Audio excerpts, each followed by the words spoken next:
Alright, so now y'all believe me? I've been literally saying this 5 years. I'm about to break it down for you. 5 years of being ignored. 5 years of being dismissed. This was not just a rant. This was a man cashing in everything the culture owed him. And it got personal fast. Cause y'all trying to take money out my family's mouth. Money out my family's mouth. And the name at the center of all that rage, Gucci Mane. What 6ix9ine found inside the evidence changed everything. The song that set the internet on fire. The internet broke on April 10, 2026. A live stream, a rant, clips on every platform. The center, a man told for 5 years to sit down. Standing in front of the rap game and saying 4 words. Now y'all believe me.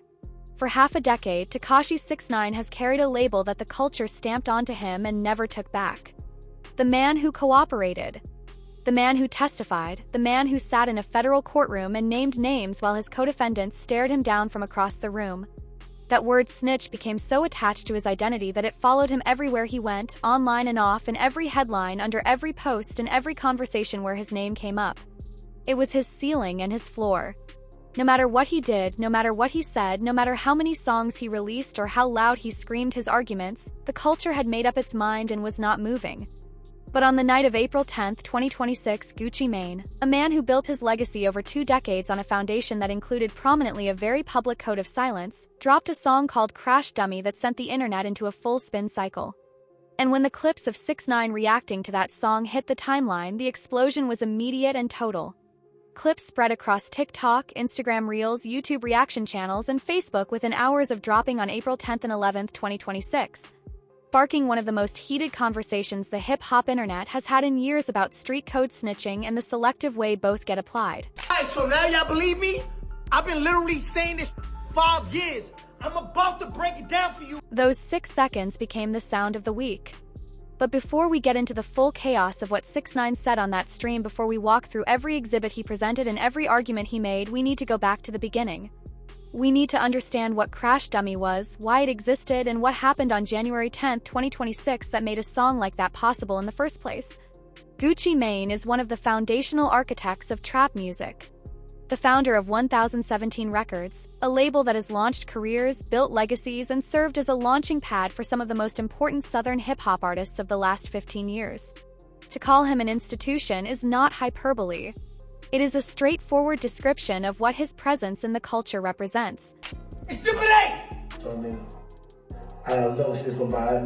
That clip pulled from old footage and played back on 6ix9ine's stream like it was being entered into evidence. Gucci Mane, in his own words, laying out what he stood for. And there was more. Yeah, I ain't gonna tell nobody, not even the police. I don't believe in. There it is on camera, plainly stated. Gucci Mane swearing he would not cooperate under any circumstances. Not to any person, not to law enforcement. That was the code he said he lived by. That was the standard he had set for himself publicly and loudly over years. 6ix9ine's 5-word verdict on that old footage says everything. Because here is what changed between then and April 2026. A studio robbery in Dallas, a federal indictment with 9 names on it, and a diss track that the internet immediately began treating as the most publicly visible example of hypocrisy the genre had produced in recent memory. Let us go to January 10, 2026. A business meeting was arranged at a music studio in Dallas, Texas. The meeting had been set up between Gucci Mane and one of his 6ix9ine Records artists. Pooh Shiesty, born Lantrell Williams Jr. Pooh Shiesty, had already served federal time on a prior gun conviction. Come home and put out music that immediately showed the world he had not lost a step. He was moving, recording, and by most accounts living the kind of post-prison comeback story that the culture celebrates.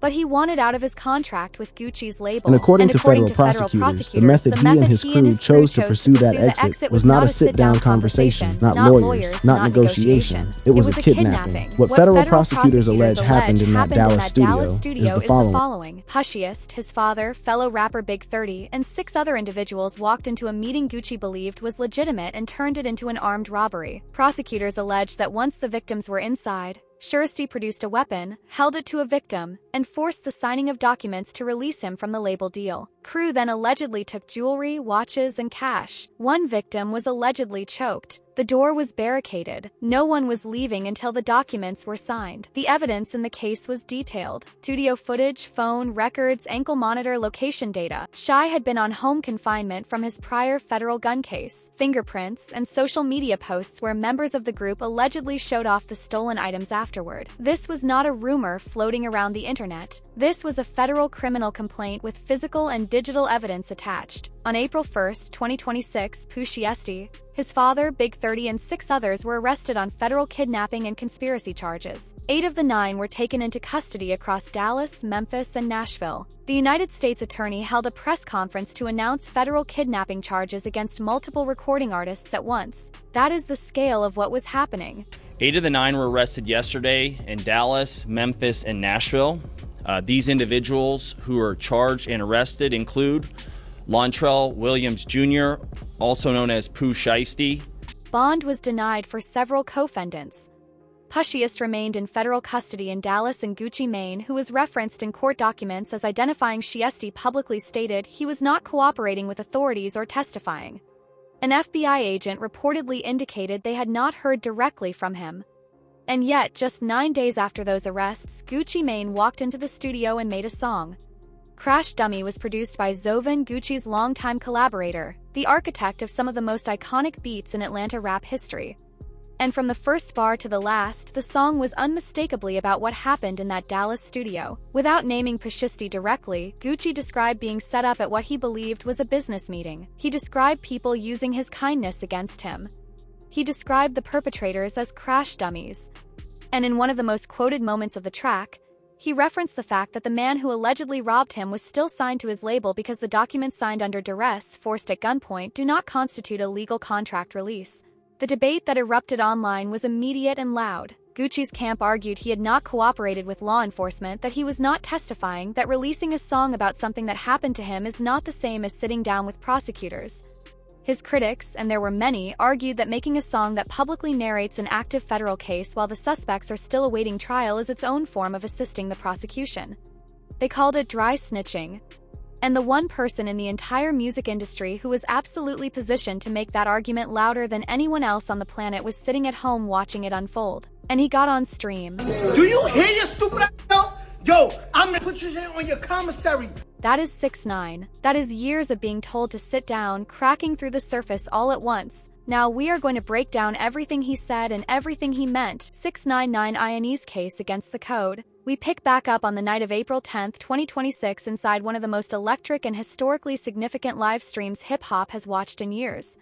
The stream is hosted by Aiden Ross with N3 on also present. The guest is Daniel Hernandez, known to the culture as Tekashi 6ix9ine, known to the internet as the man they could not stop watching, even when they claimed they had stopped watching. To understand the full weight of what happened on that stream, you need to hold the entire 5-year arc in your mind at once. In 2018, 6ix9ine was 22 years old. He had a song that was everywhere, a look that was impossible to ignore, and a federal RICO case that was going to put him away for the rest of his productive years if he chose to fight it. He cooperated with the government. He testified against his co-defendants in the 9 Trey Gangster Bloods case. He named names, gave details, and walked out of federal custody significantly earlier than the sentence he faced. Culture responded with one of its most sustained collective rejections of a single artist in recent memory. He was blackballed. Features dried up. Events would not book him. Every time he tried to participate in a conversation about the industry, he was dismissed before the first sentence was finished. He became the benchmark against which street credibility was measured. Cautionary tale, the example, the punchline. But for 5 years through all of that, 6ix9ine kept asking the same question. What happens when it happens to someone else? What happens when the artists who preach the code loudest end up in a position where the code cannot save them? What happens when the federal government comes for someone with actual credibility in the culture? Yo, what happened? Remember 6ix9ine situation? Y'all remember the 6ix9ine situation? When y'all say, it's the streets, you know what you signed up for? But what 6ix9ine was doing on that stream methodically, furiously with the controlled energy of someone who has rehearsed this argument in his head for years was turning that sentence around and pointing it at everyone who had used it. He lined up old footage of Gucci Mane preaching the code, played it back, and then laid next to it everything that had happened since April 1st, 2026. Now you're a businessman? How many excuses? How many times? No, it's different. He made that argument about race explicitly during the stream. He said outright that the reason Gucci was receiving more grace than he ever received is because of race, that the culture applies its standards differently depending on who you are and what you look like. That is a loaded and uncomfortable argument that does not have a simple resolution, and it sent a separate thread of debate running through every comment section simultaneously. Cause y'all try to take money out my family's mouth. Money out my family's mouth. Then the stream went somewhere that not everyone expected, technical, because one of the most compelling and, depending on your background, most credible parts of 6,699's rant was not the cultural argument or the personal pain.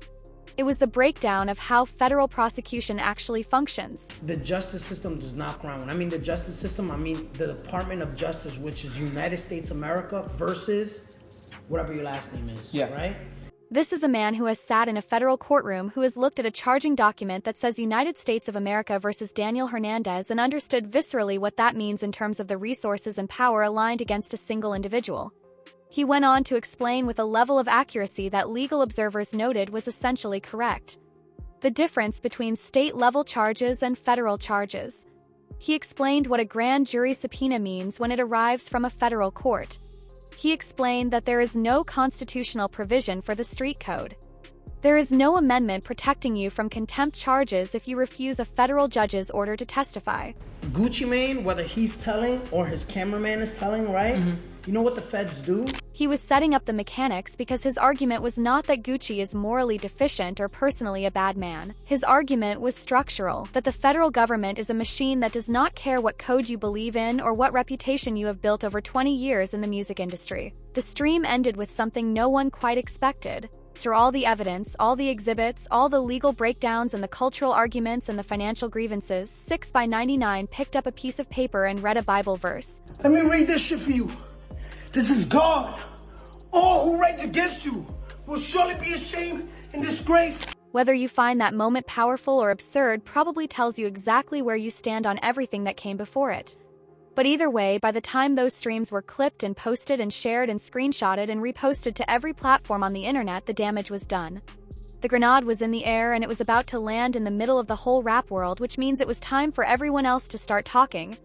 The rap world weighs in and nobody agrees on anything. By the morning of April 11, 2026, the clips had achieved the kind of velocity that happens maybe twice a year in hip-hop internet culture. Kind where it is not just rap fans watching anymore. It is everyone. Your uncle who doesn't even know who Pushiest is. Your coworker who asked you what a 669 was. The algorithm had picked these clips up and carried them to every corner of every feed on every platform. And what was underneath all the chaos and all the noise was a question that the culture genuinely did not have an easy answer to. And when the culture does not have an easy answer, what you get is an explosion of opinions from every direction at once. The first voice that rose above the noise with something sharp, quotable, and immediately iconic came from Freddie Gibbs. Gibbs went to Instagram stories within hours of Crash Dummy dropping, and with the economical precision that has always been one of his strengths, delivered a reaction that the internet immediately turned into a piece of furniture in this story. He wrote that the whole situation had to be artificial intelligence because the idea that a man of Gucci Mane's stature would release a track narrating a federal crime on a beat from his most iconic producer was simply too absurd to be real. His second post put it so plainly and so perfectly that it became a meme before the day was out. A man had snitched on a Zethoven beat. The alignment between Gibbs and 6ix9ine on this specific point, two people who agree on almost nothing, was itself a story within the story. DJ Academics came at it from a different angle but arrived at a similar conclusion, and his was the most aggressive take on the double standard argument. Academics argued on stream that hip-hop as a culture owed Tekashi 6ix9ine a formal apology. His reasoning was direct. In 2018, 6ix9ine cooperated with the government and was immediately and permanently destroyed by the culture. The black ball was total and it was swift. In 2026, Gucci Mane releases a song publicly narrating the details of an active federal kidnapping case involving one of his own artists. And instead of an immediate verdict, the culture gets days of nuanced debate, competing perspectives, and careful qualifications.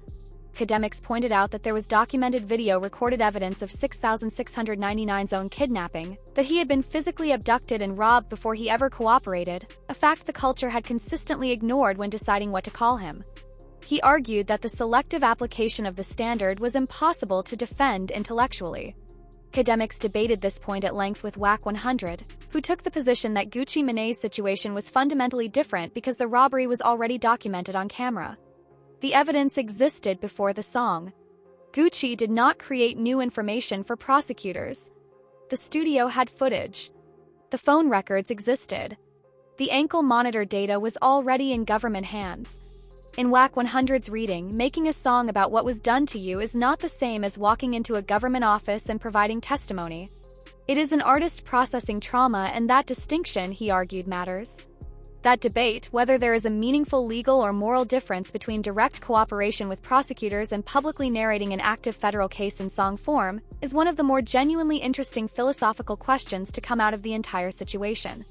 Does not have a clean answer, and the fact that it does not have a clean answer is part of what kept the conversation going. Waka Flocka Flame contributed something that reframed the security question in a way that had not been widely discussed before his comments circulated. Waka described a personal experience from when he worked with Gucci, specifically being introduced to a member of Gucci's security team. When I did my video with Gucci Mane, I went to Atlanta, and I met Gucci Mane for the first time, and we did our song, we did the video. That detail alone is scene setting, but what followed is what changed the temperature of the conversation in an entirely different direction. I'm an off-duty officer, and I'm a retired police officer. That's what he said, I'm a retired police officer. A retired police officer working security for Gucci Mane present, according to Waka's framing, as part of Gucci's regular security detail. Waka's point was careful and important when a law enforcement officer, active, retired, or off-duty, is present when a crime is committed. That person operates under a different code entirely from the hip-hop street code. They have their own obligations. They cannot be instructed by their employer to ignore what they witnessed. The culture can debate what Gucci Mane is or is not obligated to do. But the retired officer at his side, that person answers to a different authority. And in a federal kidnapping investigation, the presence of even one person with law enforcement background in the victim's party changes what the government can access, what it can compel, and how quickly it can build a case that was always going to get built. WKO was clear that he was not personally calling Gucci a snitch.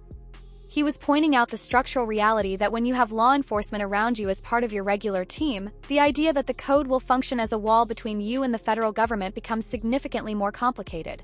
I don't like it for either side. You know what I'm talking about? Guwap most definitely didn't deserve that, and I don't want to see this for the little homie Pooh Shiesty, but... Rick Ross approached the entire situation from the business floor up, and his comments were noticeably measured in a situation where most people were picking sides loudly. Ross' argument was fundamentally about process and preparation. If you are an artist who wants out of a recording contract, there are mechanisms for that. There are lawyers and renegotiations and structured exits and buyout clauses and industry standard tools for navigating disagreements between a label and its talent. Those tools exist precisely because these situations arise all the time, and because the music business has enough complexity and enough money involved that people have developed formal processes for resolving disputes. Walking into a studio with weapons and forcing signatures at gunpoint is not a negotiation. It is a crime, and the consequence of choosing that path over the legitimate one is not just legal. It is the implosion of everything you work to build on the way back up. Boozy Badass's reaction was one of the most human and unfiltered moments to emerge from the entire wave of responses, because it was captured as he was processing the information in real time. This is a man who has his own history with the federal system.